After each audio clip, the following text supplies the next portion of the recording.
Vous êtes sur Ondou TV et vous avez raison. Bonsoir et bienvenue aux informations. Les titres de ce journal. Dans le cadre de la lutte contre la pandémie à coronavirus, le CNPV reçoit ce vendredi 8 janvier 150 cartons de masques des mains du ministère de la Jeunesse et des Sports. Certains rappeurs incitent la jeunesse à la délinquance et à l'agressivité au sein de notre société à travers leurs textes. Vous aurez les détails au cours de ce journal.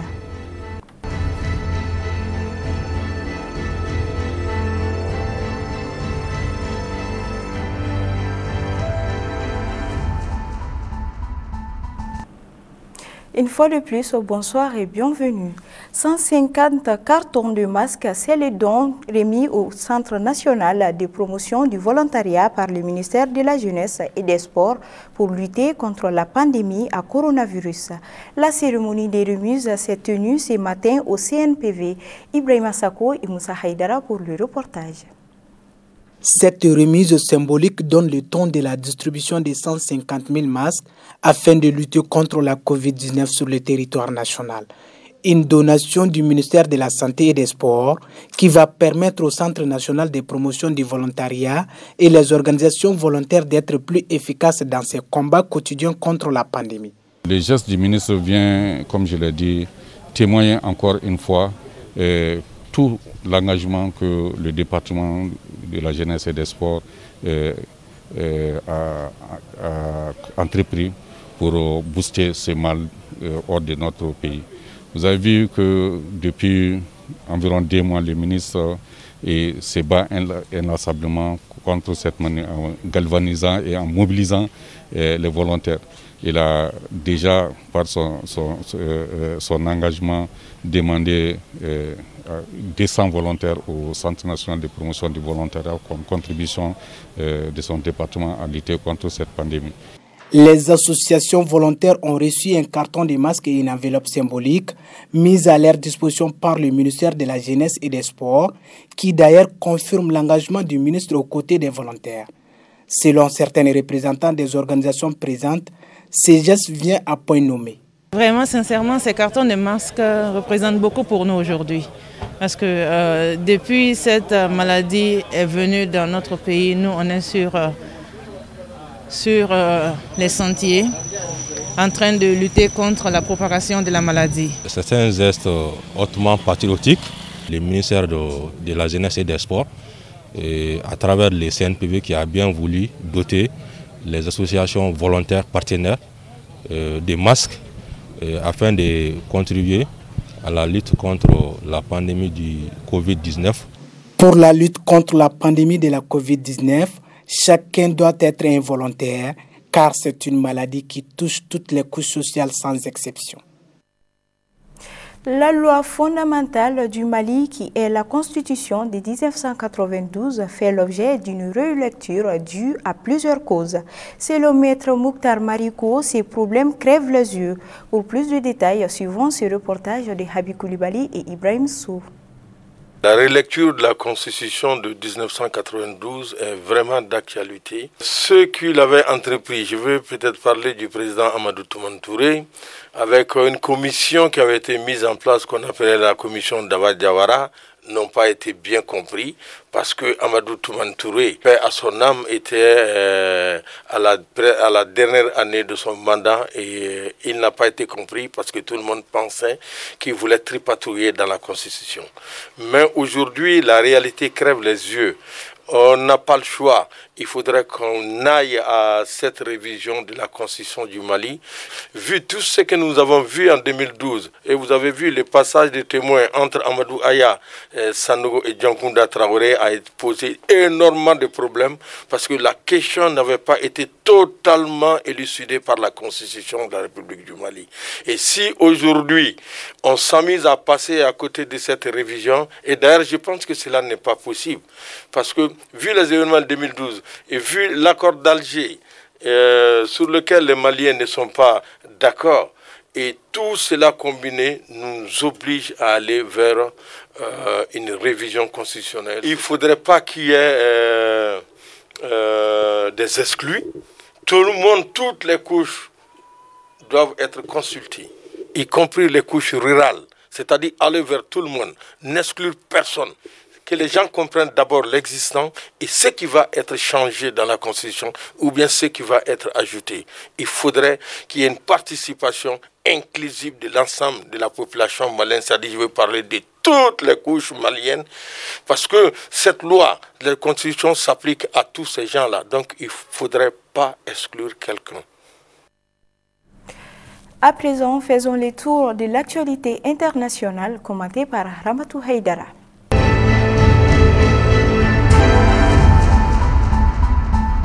Au Sénégal, suite à l'apparition en fin 2020 d'un foyer de grippe aviaire dans une ferme privée dans l'ouest du pays, le Sénégal a abattu en début d'année plus de 40 000 volailles. La mort de près de 60 000 volailles les semaines précédentes avait alerté les services de l'élevage qui ont contacté un laboratoire dont les analyses ont relevé le foyer de grippe aviaire, a dit ce responsable sans plus de détails sur la souche à l'origine de la maladie. Les opérations d'abattage ont été menées en coordination avec notamment le ministère de l'Agriculture et l'Organisation mondiale de la santé animale. Aux États-Unis, l'ambiance reste lourde au sein de l'institution au lendemain de l'instruction des partisans de Donald Trump au Capitole. Les lieux portent encore les stigmates des violences commises et ce jeudi 7 janvier, les démocrates concentrent toujours plus leurs critiques sur Donald Trump. Nancy Pelosi demande même sa destitution. Joe Biden, lui, l'accuse d'avoir déclenché un assaut sans merci contre les institutions démocrates américaines. Au Soudan, les Éthiopiens coptes prient pour leur retour au pays. Des Éthiopiens réfugiés dans un camp au Soudan ont marqué le Noël copte en priant pour la paix dans leur pays et leur retour chez eux. Les fidèles ont assisté à la messe et allumé des bougies dans la nuit de mercredi à jeudi devant une église du camp d'Oum Rakouba, dans l'est du Soudan, près de la frontière avec l'Éthiopie.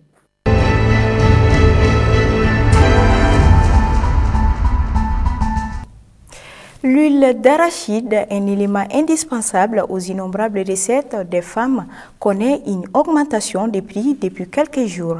Un problème auquel ni les marchands ni les femmes au foyer ne sont en marge.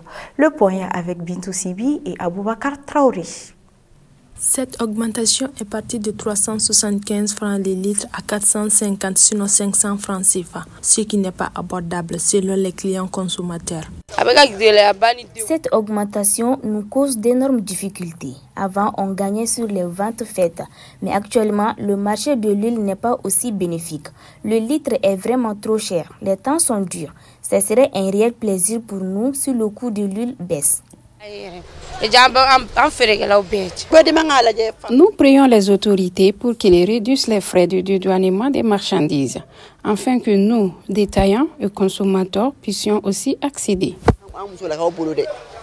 Pour certains grossistes, cette flambée de prix s'explique en grande partie la situation actuelle que traverse notre pays. Quand l'huile qu'on produit au Mali est au marché, le prix devient acceptable. Par contre, si l'importation devient abondante sur le marché, le prix augmente. La cherté du prix est liée aussi à la Covid-19.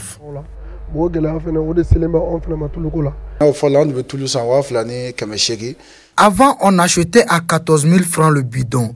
Maintenant, les dédouanements sont chers et avec la venue du Covid-19, tout est devenu très compliqué. L'huile va jusqu'à 17 000 francs le bidon et ce n'est sûrement pas le sommet de cette augmentation. Quand même, nous prions fort pour que notre pays retrouve sa stabilité, pour que les frontières s'ouvrent et que le prix des marchandises baisse. Sinon, avec cette allure, ça ne va pas du tout.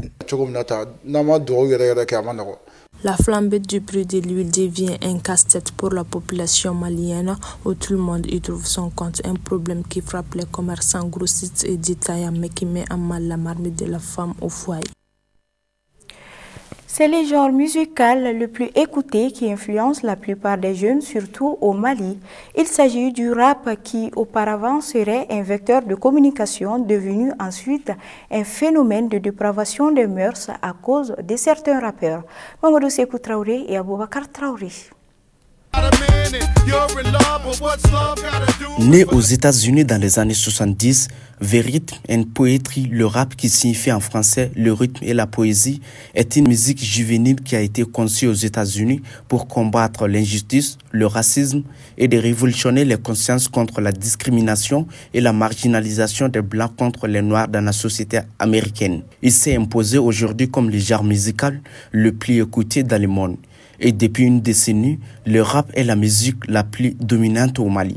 Nous constatons une jeunesse démodée et acculturée par l'influence des contenus de certaines chansons des jeunes rappeurs. Le poids des mots de ces rappeurs pèse assez sur notre société. Quand on regarde de plus en plus, on se rend compte que les instructions qui sont données par la famille, les mesures édictées par la famille ou de façon simple, les attentes de la société sont loin d'être comblées pour des raisons liées à cette ruée vers ces jeunes rappeurs. Vous n'êtes pas sans savoir qu'aujourd'hui, les jeunes sont plus aptes, ou en tout cas sont plus enclins à succomber au charme du rap, à succomber au sensationnel venant de ces différents rappeurs. Qui ont des exigences. Au Mali, beaucoup de mélomanes sont attirés vers les jeunes rappeurs qui promeuvent la drogue, le sexe, l'alcool et en insistant au brigadage. Ces expressions vulgaires polluent les esprits de nombreux fans. Quand on écoute la musique, on est en relation directe avec celui qui chante. Donc, on écoute ce qu'il dit et on essaie de nous comporter un peu comme les textes qu'il véhicule. Vous allez voir, selon le genre de musique écoutée, la personne ou l'adolescent qui sont vraiment beaucoup versés dans la musique essaie de se comporter vis-à-vis comme un peu le style de musique qu'ils écoutent. Par exemple, vous allez voir ceux qui écoutent le rap vont s'habiller un peu comme les rappeurs, ceux qui écoutent le reggae vont s'habiller un peu comme les reggaeman. Donc pour dire que jusqu'où l'artiste et le texte qu'il véhicule dans sa musique influence ces jeunes-là. Donc une musique qui véhicule la violence va influencer, en tout cas susciter les personnes-là qui les écoutent à aller vers les actes violents. C'est-à-dire que ce qui se passe dans leur environnement les influence. Ils veulent s'habiller comme leur artiste préféré. Ils veulent se comporter comme leur artiste préféré. Et dans beaucoup de cas, ce que l'artiste dit, ils essaient de reproduire dans leur comportement de tous les jours. Quand un artiste s'investit dans le monde de la musique, au départ, il essaie de s'adapter à son public. Mais vers la fin, le public va commencer à s'adapter à son style, à s'adapter au texte, au message qu'il véhicule dans ces différentes musiques. Donc pour dire que ce qui est dit dans la musique influence beaucoup les personnes. Dénoncer l'état de la société, éveiller la conscience pour changer les choses sont les différentes missions principales du rap. Et il faut que les gens sachent en réalité ce qu'est le rap. Le rap c'est quoi? Cette musique qui influence à travers le monde entier, que ce soit en Europe, que ce soit en Amérique, que ce soit en Afrique ici. Et dès le départ, le rap avait une mission, telle de changer la société, quitter le mauvais pour aller dans le bon. Donc, le rap est une musique dénonciatrice et pratiquement tous les rappeurs ont un dénominateur commun, c'est la revendication. Au Mali, au XXIe siècle, j'ai jusqu'à présent des problèmes d'eau potable, des problèmes de services de santé adéquats, des problèmes d'éducation, etc., de sécurité. Donc, je dois focaliser ma musique sur mes réalités. Parlant de mes réalités, éveiller les consciences et provoquer des réflexions, proposer des solutions. Et comment faire évoluer les choses, comment changer les choses, comment faire que les libertés puissent être respectées, comment faire que la démocratie et ses principes puissent être respectés. Aujourd'hui, le rap showbiz est assez pratiqué par la nouvelle génération qui, selon elle, tous les moyens sont bons pour arriver à ses fins. Et il y a eu un moment dans l'histoire du rap malien où il y avait trop d'injures, où il y avait des injures publiques, des injures père et mère, les clashs et autres. Bon, cela a pris fin depuis quelque temps, mais nous assistons à à l'avènement d'un autre phénomène qui est la promotion de l'alcool, de la drogue, la perversion. Donc, diriger les enfants vers la pratique des armes blanches, etc. La criminalité, l'apologie de la criminalité, ça s'est fait aujourd'hui dans le rap malien. Mais quand la musique commence à faire la promotion de ces mêmes stupéfiants, de ces mêmes choses, donc ça devient un problème très très grave pour la société.